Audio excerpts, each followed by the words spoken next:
My name is Jerry, Jerry, Bowen, Bowen. 13th of October, 1925. So how old are you? I'm close to 91. 91. Wow, you look very young. Oh, some days I feel young. Yeah, 91. Yeah. Wow. And you don't seem to have any major problems of your health. It comes and goes. Comes and goes. Where were you born? Ottawa. Ottawa. So tell me about your family when you were growing up, your parents and your siblings. Well, I was born on McLeod Street here, and I had 3 older sisters, 1 older brother. He was 4 years older than I, and they often tell the story about he, as a kid, he used to throw everything over the balcony. And one day I was asleep with my mother in bed. She woke up in time to see Desmond dragging me out to the balcony to throw me over. But we grew up in Ottawa, very happy growing up. It was a good family, good life. My oldest sister was married, and her oldest son, John, was 14 months younger than I. And we all grew together, you know. So, what school did you go? Well, I attended Elgin Street School, and then we went to an intermediate school for 2 years, Kent Street School, and then I went to Luscre Collegiate. So when did you graduate high school? When did you graduate high school? 1942. Wow. Yeah, I enlisted in the Navy in 1942. And then did you go to war? I went through 3 years in World War II. World War II. Yeah. Where were you? In the North Atlantic, English Channel, North Sea, Irish Sea, and the Caribbean once. Caribbean? Yeah. Ah. And you came back, and what did you do until the Korean War broke out? Well, I came back and here to Ottawa, and I was discharged in November of 45. And I joined the public service then. I lasted about 6, 7 months, a little vague now, and didn't like it at all. So I went down Queen Street, and there was an Army recruiting office. And I went in and asked them if they were interested in me. Before I knew it, I was in the Army. Oh. When I first enlisted, because I'd been a communicator during the war,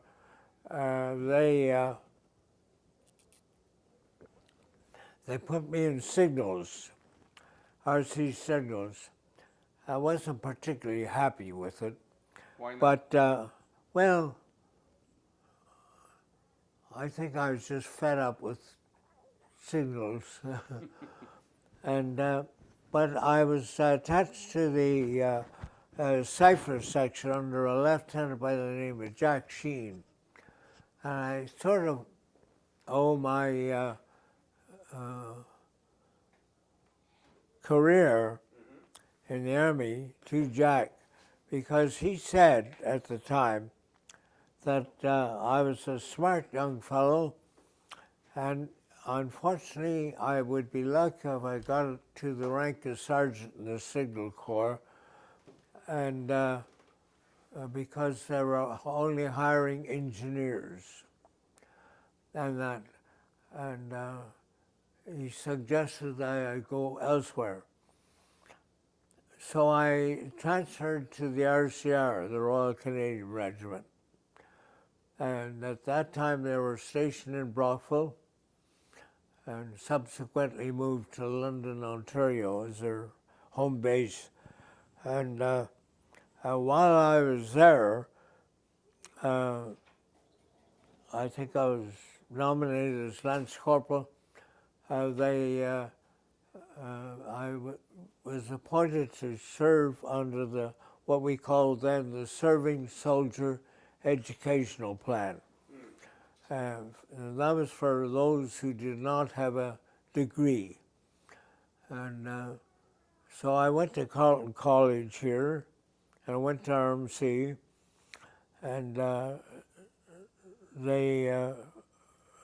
served in both in the foot guards here, as I had to have a unit in Ottawa for pay purposes, I guess. And I was commissioned there. Then I guess it's all vague now, but So when did you leave for Korea? in 1952. 52? Yeah. Okay, and so where did you arrive in Korea? Busan or Incheon? I flew over Gimpo Airport. Gimpo, yes. It's hard to remember the names. Yeah, but you good. Eh? Yeah, you remember Gimpo. Oh, I don't know. Yeah. What was your specialty? I was a pioneer officer, Pioneer. and the specialty was demolitions, explosives. What battalion, Jerry? I beg pardon? What battalion? I joined the 1st Battalion, the Royal 22nd. Van Dues, the 1st Yeah. Battalion of the Van Dues. Okay. Yeah. And you went there because they were short officers and you, Oh, they needed and officers. you could speak French as an Yeah, Anglo. that was it. Yeah. So from Gimpo Airport, where did you go? Um, Where did you go from Gimpo? We joined the battalion. I guess they were in reserve then. I don't remember where. And that. Then we were going to relieve an American battalion somewhere in the line.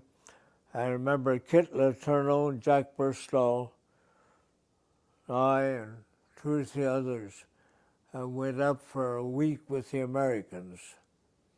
A very interesting time. We had to wear American uniforms, and I, as a pioneer officer, I was growing a beard, and we used to meet the American soldiers, of course, and they'd all stare. I wore a combat jacket with sergeant stripes on it. Look, who's this American sergeant with a beard? And we had, that was an interesting time. Chinese, I remember, hit one night. Do you know Jack Burstall, Tom? No, I don't. Well, Jack was one of the platoon commanders up there, and he was badly wounded that night. And the American CO told us in the morning that Jack had been hit by shrapnel. So we accepted that. And when Jack rejoined us many months later, turned out they took 3 .45 slugs out of him. And when I asked why, he said he went to get magazines for a Bren gun, which he had up there with him. And somebody said, "Who's that?" He said, "The the Canadian lieutenant," and that's the last thing he remembered. Whoever it was shot him with a Tommy gun. Anyhow, we had interesting moments. I was wanting to check the minefields to make sure they were there, and the CO said, "Sure, go ahead," and there's certain procedure to check them. And one of them is you go through the company commander and the platoon commander and section commander and then out, and they expect you back in and watch for you. And so I went to the company commander. Oh, sure, go on out there. Why not? Yeah, why not? And the platoon commander, American platoon commander, said, geez, I wish you wouldn't go down there tonight. Oh, why? He said, well, I got an ambush patrol down there, and they're liable, if you stumble into them, they're liable to mistake you, you know? I said, I didn't know about it. Your company commander doesn't know about it. Oh, he said, those guys don't know anything. And so I remember I called it off that night. I was in a dugout with one of our majors, Kit Letourneau. Kit was an old hand, World War II vet with Vandus, and we were lying on wire cots, you know, made of wire, and pickets from wiring pickets. And I woke up in the morning, and there was Kit. He was wide awake. Oh, good morning, sir. And he down, and his leg was outside of a sleeping bag, and there's one of those snakes. Snakes? Yeah, wrapped around it. Oh, so when I looked down and sat up, you know, the snake's head come up, and I said, lie still, mate, I'll shoot it. Kit said no. So it was agreed that Kit would move and the snake would pivot its head around. I'd grab the snake, sit behind the neck there and drag him off and take him outside. Was it big? Well, that worked all right. So I got him outside, and then I took my pistol. And I didn't hit it once. And I turned around, and Kit was staring at me. And you were going to shoot that off my leg? Yeah. But then we went down, and after that, I guess we left the Americans and went to the battalion. 1st Battalion was in reserve, and subsequently we occupied the position. Were there any dangerous moments? Oh, yeah. You might have lost your life? Yeah. Tell me about that. Oh. Oh, well, when the Chinese, in front of our position, I remember there was a kidney-shaped formation, and the Chinese used to come in to the re-entrance up to the top, open fire on our leading platoons. When they would return the fire, the Chinese soldiers would jump back into the re-entrance, and we couldn't get them because our mortars would have had to fire straight up and down to get them. And so the CO said, you got to do something about that, Jerry. And so I got a bunch of mortar bombs. Who was the CO, by the way? It wasn't that large, was it? Tony Pula then. Pula. Yeah. And I went down to the mortar platoon and I told them they couldn't hit the bullseye if they tried, and to give me 8 or 9 mortar bombs, which they did, 81 millimeter mortar bombs. And we put a slab of gun cotton on each one and primer and what have you. And then we went up onto Gertie, and we worked our way up the hill to the top of Gertie, and my sergeant who was with me that night, Johnny Pierce, said, whoops, somebody has cut our trail behind us. And so I immediately assumed that the Chinese had let us go through, and then they were waiting to ambush us on our withdrawal. So I had the boys drop their packs, both sides of the track. We worked our way down. I pulled a grenade, and the password that night was shower, and the reply was bath. I remember that well. And suddenly out of the bushes down at the bottom of the track came shower. So, whoop. And my orders were I was going to throw that grenade. The minute it went off, the boys would rush in and just sap the area. And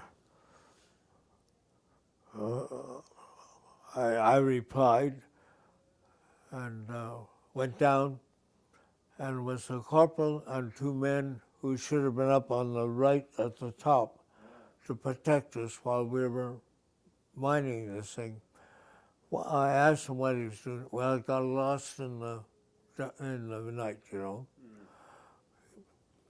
Well, it sounded feasible because people got lost there. You couldn't do anything about it. And to this day, I think it was just a cowardly move. And anyhow, I remember I gave him the grenade and said, "Don't let go of that because the pin's gone." So there he was holding it. And we sent them back up the thing and that. We went in and we mined all around the entrance, just below the crest. And then we ran the leads up through the wire to the leading platoon. And we gave them a battery and showed them how just to touch the wires to the battery and boom. And the Chinese came back 2 nights later, and he fired the bombs, and they never came back again after. I guess they assumed we moved the water into position. We could get it. We sent a patrol in after this incident, and they found Chinese foot and a boot and all sorts of bits and pieces. So it worked pretty well. We were always exposed, coming out, the German, Chinese machine gun, I guess, saw some movement, opened up on us, and blasting all around. And Were you scared at the time?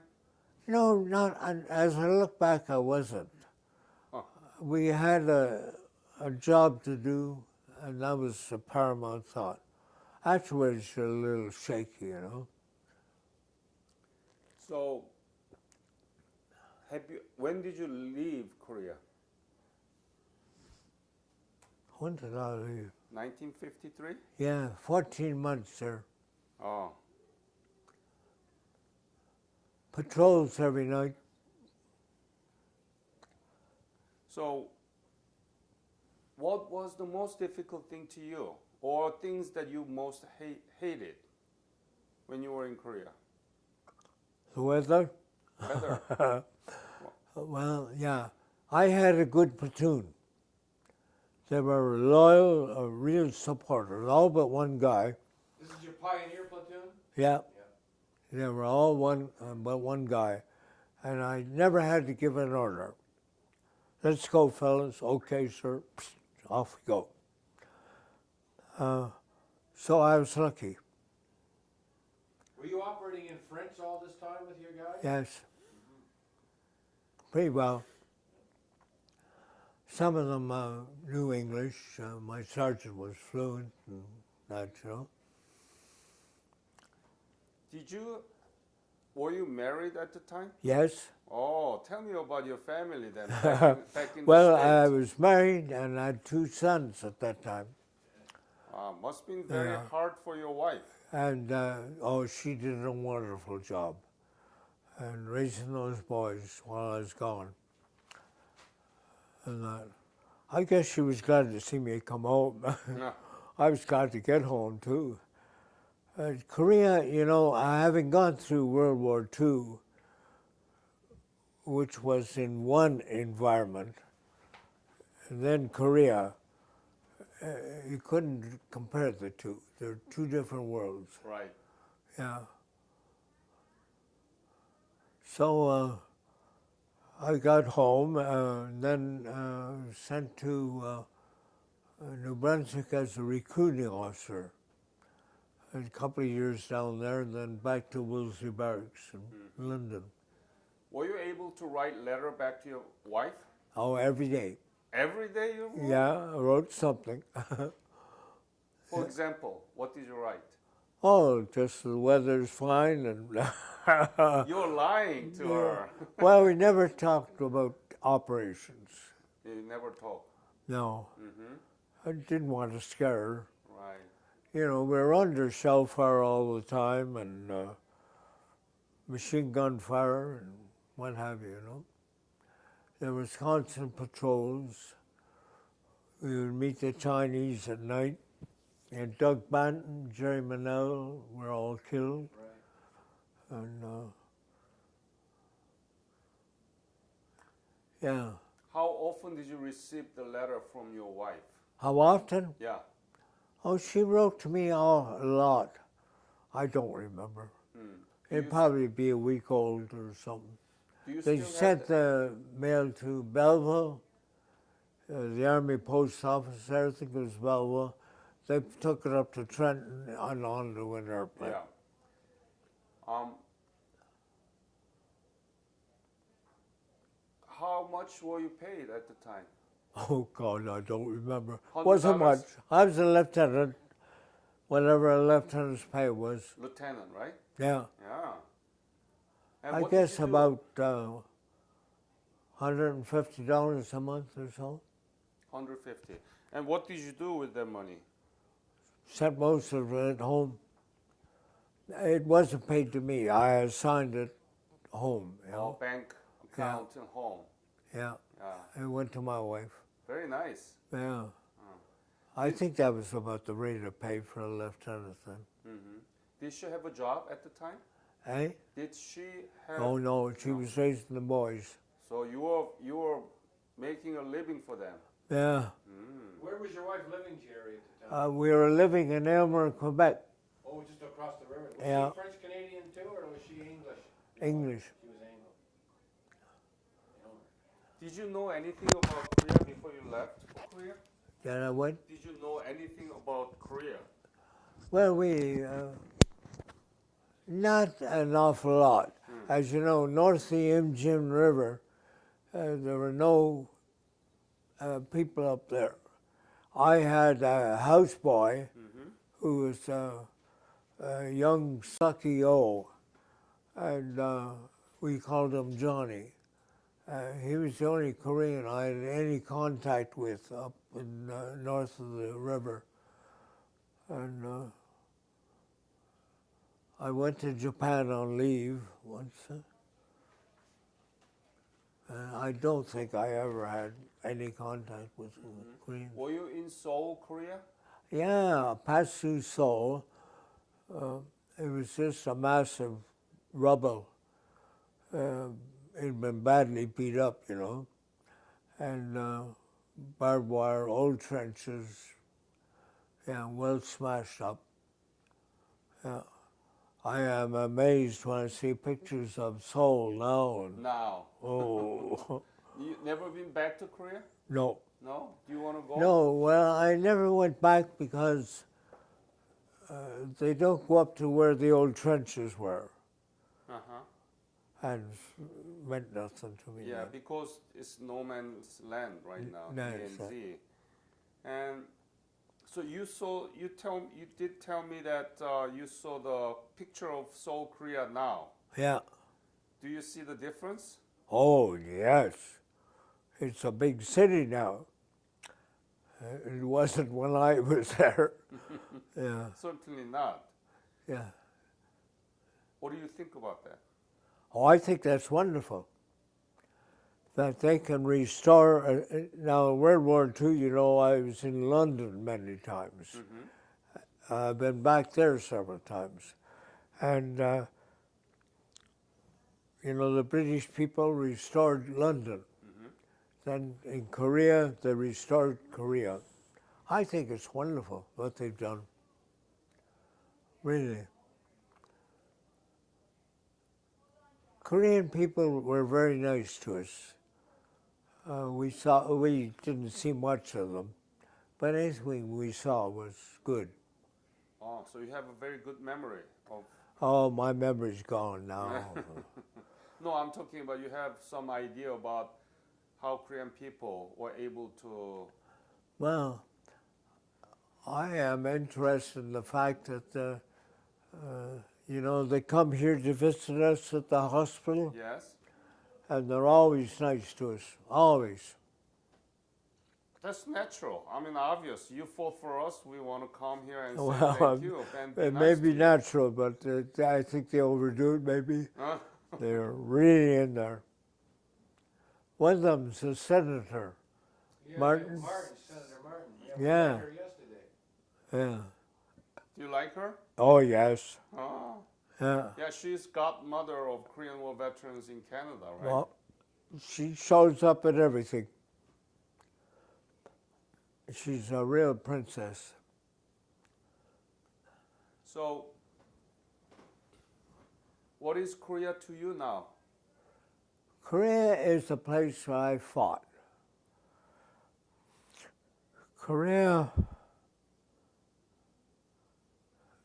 all I can do is vaguely remember it as living in trenches, living in a dugout, rest behind the lines where you moved back and you gave up the dugout for a tent. And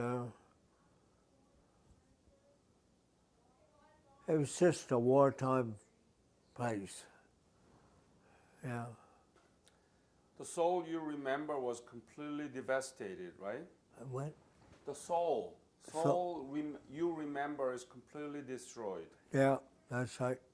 The Seoul is now one of the 10 biggest metropolitan city in the world. I would believe that from the pictures I've seen. Yeah, right. Yeah. Are you proud? Eh? Are you proud that you fought for Korea? Oh yeah. Oh yeah. It didn't come to an end, but I was glad I was there.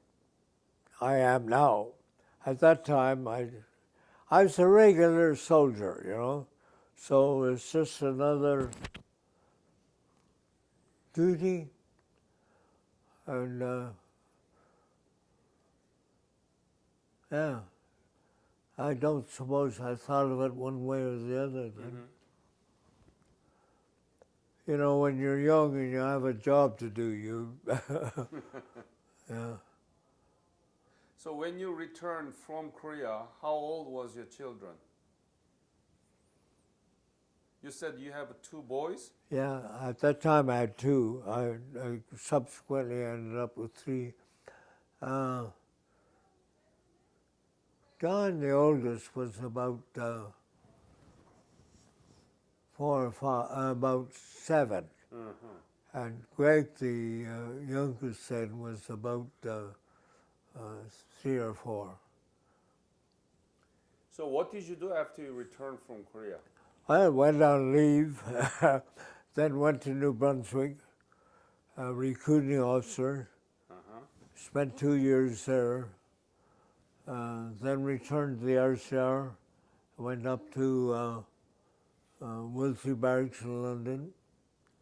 Battalion had moved at that time from Brockville to London.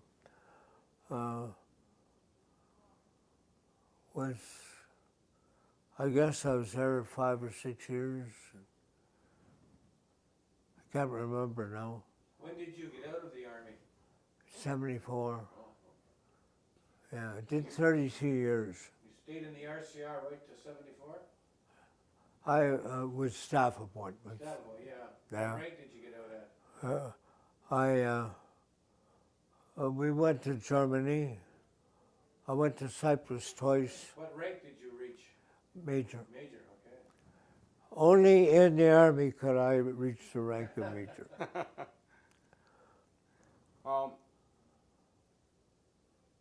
What is the impact of the war upon your life? Oh, yeah, the impact. It's always been with us. I guess we don't talk about it that much. Right. Why not? I Why don't didn't know. you talk You about know, it? the horrors of war are hidden back in here somewhere. And it takes a guy who's with you at the time to open the door. And if he's willing to talk about it. I've been, some old friends of mine, the Van Dews, there's only 3 of us left now from the battalion. And 3 officers, they didn't talk about it either. Why do you think Korean War has been regarded as forgotten? I never understood that. Right. I never forgot it. And maybe people did. I don't know. My family didn't. No. Oh, we were young then. We were tough. And Do you have any message to young Canadians about your experience as a Korean War veterans? yeah, join the army. Join the army? Why? Yeah. It's a good life. It's a good life. I found in the army that the more I gave the army, the more they gave back to me. It was good. I ended up the staff officer to General Bourgeois, Louis Bourgeois, in Ottawa here. That was a good experience. What would you say to Korean people? Korean people? Yeah, what would you say to Korean people as Korean War veteran from Canada? What would I say to them? Well, thank you for your support. Oh, Yeah, they were good to us. Or what I know. You know, the rear echelon fellows saw a lot of them. And, oh yeah, we used to have a Korean barber. I remember coming up and cutting our hair. it must Nice be good. people. Yeah. Is this veterans home? Yeah, where I am, yeah. Uh-huh. How do you like it? Oh, first class. First class? Oh yeah, couldn't ask for better. I guess that's the only spot that there was only one given out to the battalion, With an MID. and I got the MID. Got it, eh? Yeah. So Jerry, I want to thank you for your fight and stay healthy so that I can come back and see you and talk You're more. welcome to come back anytime.